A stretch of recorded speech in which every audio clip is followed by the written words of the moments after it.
When I became Transport Secretary, I said we'd move fast and fix things, and that's exactly what we're doing. I'm delighted that we have put forward a 3-year pay deal so that drivers across our railways can vote on it and hopefully bring an end to over 2 years of damaging strikes that have cost the taxpayer more than £800 million in lost revenue and hurt the economy even more.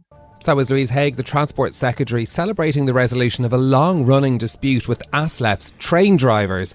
Except the industrial harmony lasted less than a day, with drivers at the same union working on the East Coast Main Line announcing strikes through the autumn. Hello, you're listening to Bloomberg UK Politics. I'm Stephen Carroll. And I'm Yuan Potts. Welcome to the programme. Now, on today's edition, we're going to discuss the new government's relationship with the unions and the costs and benefits of settling pay disputes with them.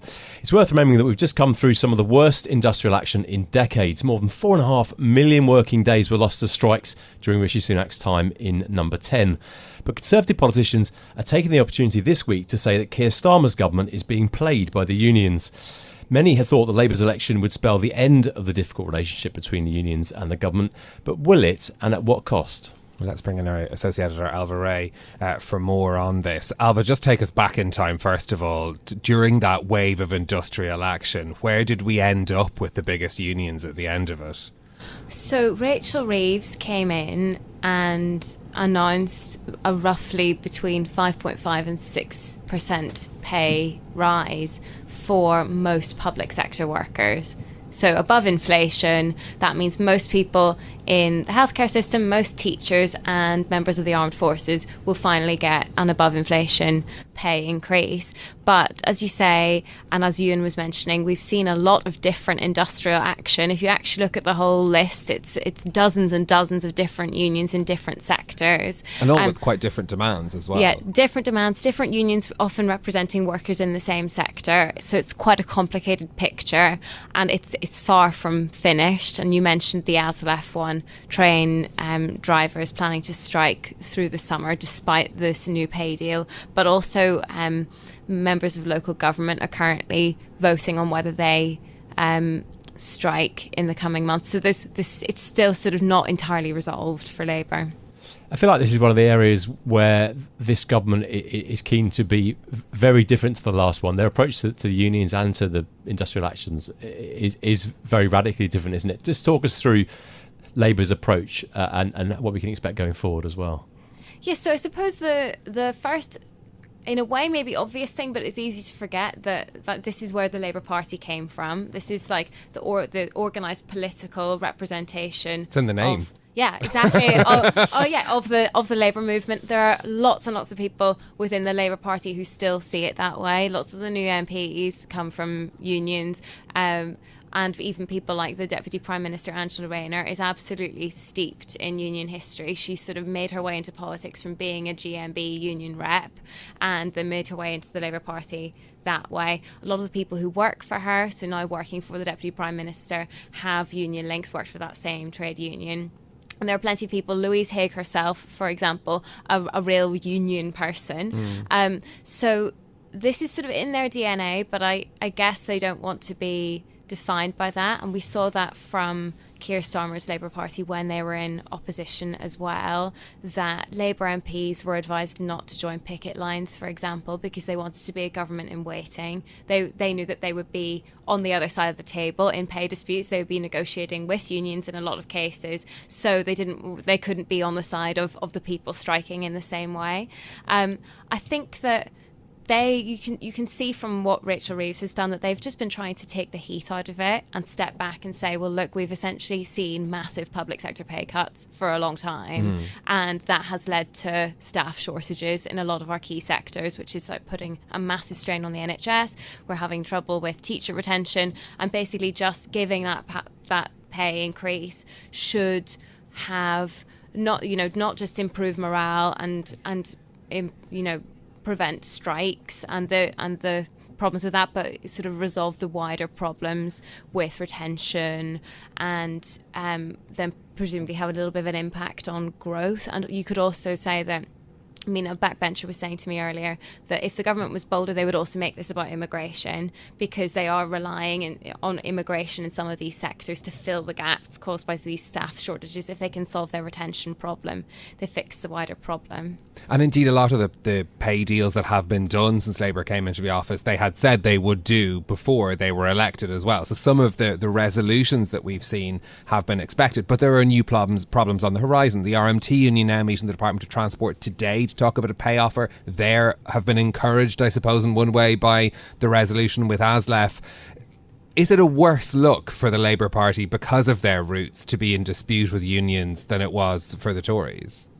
I think that they are happy to be in dispute with unions if they need to be. I mean, I think that they want constructive mood music. You know, Wes Streeting, the new health secretary, I don't know at what point we stopped saying he's new, but he said that when he came in, even before he was elected, he said, if I'm health secretary, I'll be ringing the doctors union BMA on day one to arrange talks, and we're going to change this mood music and get this done quickly and resolve it. I think that there was a sense from Labour on this, and actually on loads of other issues, that and the polling if they supported just sort of them as well. I mean, this was, particularly when it came to the doctors, this was an issue that the public wanted sorted too. So there was an argument for them from that point of view as well. Yeah, but I think there's this mentality in Labour, sometimes rightly, sometimes wrongly, that if they just come in and they are a bit more polite and they have a slightly better working relationship with devolved government or with the EU or with unions, that everything will work out for them. And in some cases that is proving to be the case, and sometimes and in some ways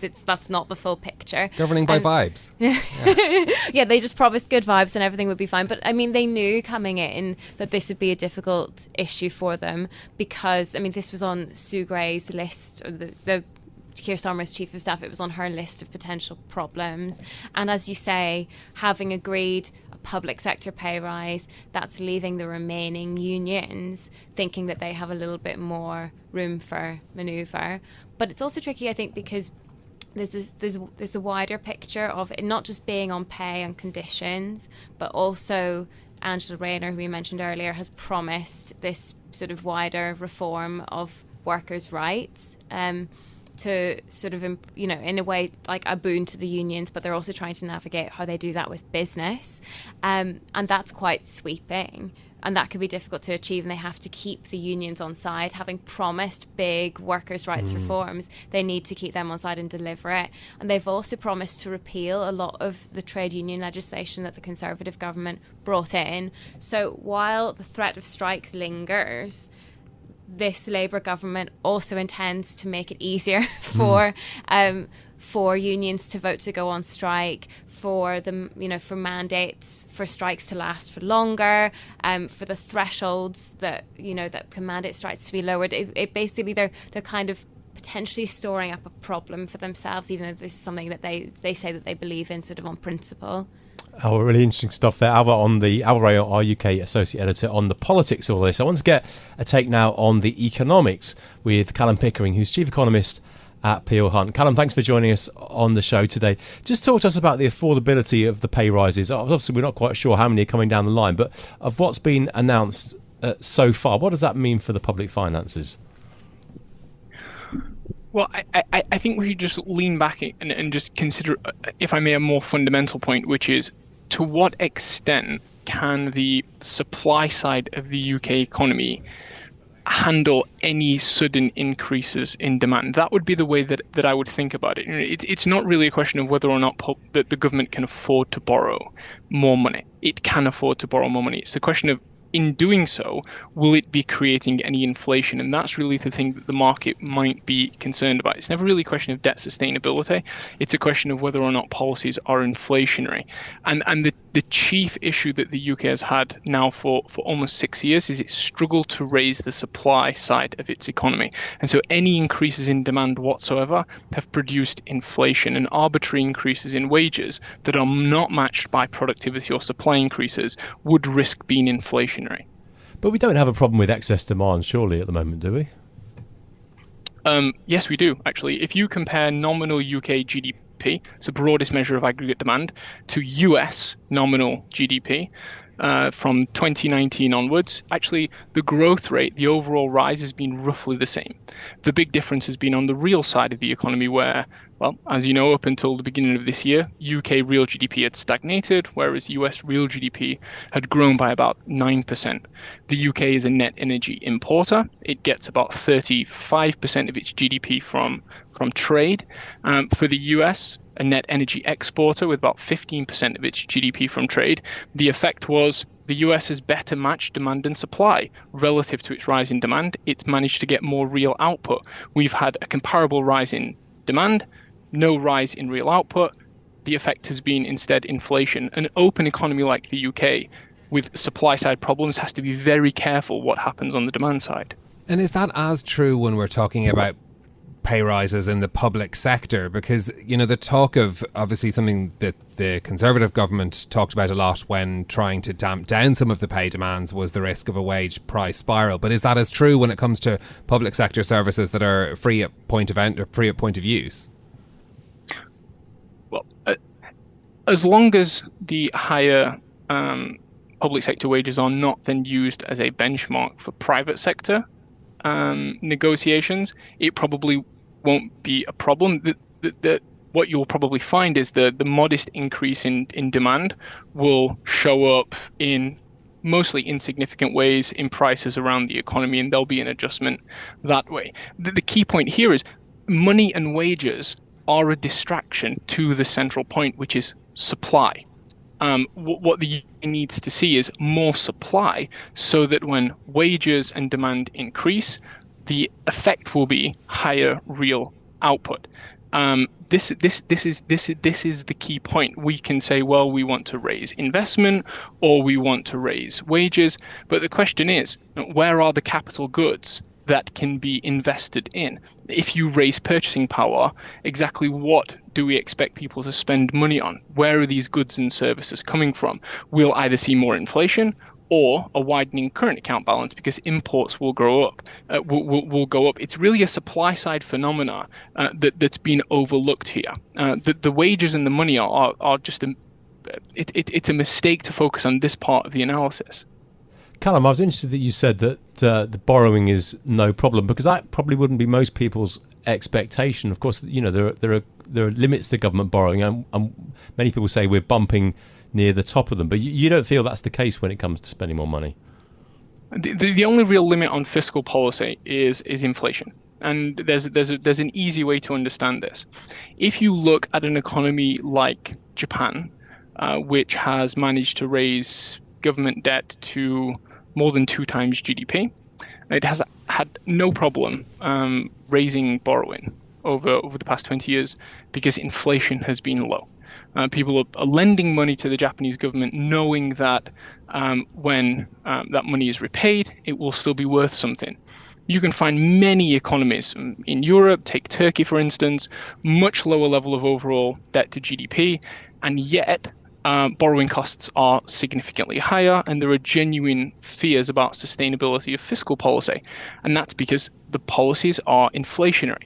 If we take it back to the UK, the reason that the market panicked so much over the Truss budget was because those policies were inflationary. It really had nothing to do with debt sustainability. It was just a question of whether or not interest rates reflected the inflationary impulse that would come from additional borrowing. And so if inflation is under control, governments will be able to borrow lots of money. That's why generally during recessions they can. But once you have imbalances, it's very difficult to do so because increases in demand lead to increases in prices.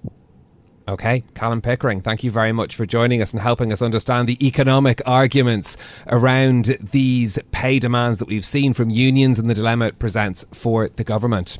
That's it from us for today. If you like the programme, don't forget to subscribe and give it 5 stars so other people can find it on Apple Podcasts, Spotify or wherever you listen. This episode was produced by James Walcock and our audio engineer was Peter Nicolino. I'm Yuan Potts. And I'm Stephen Carroll. We'll be back with more tomorrow. This is Bloomberg.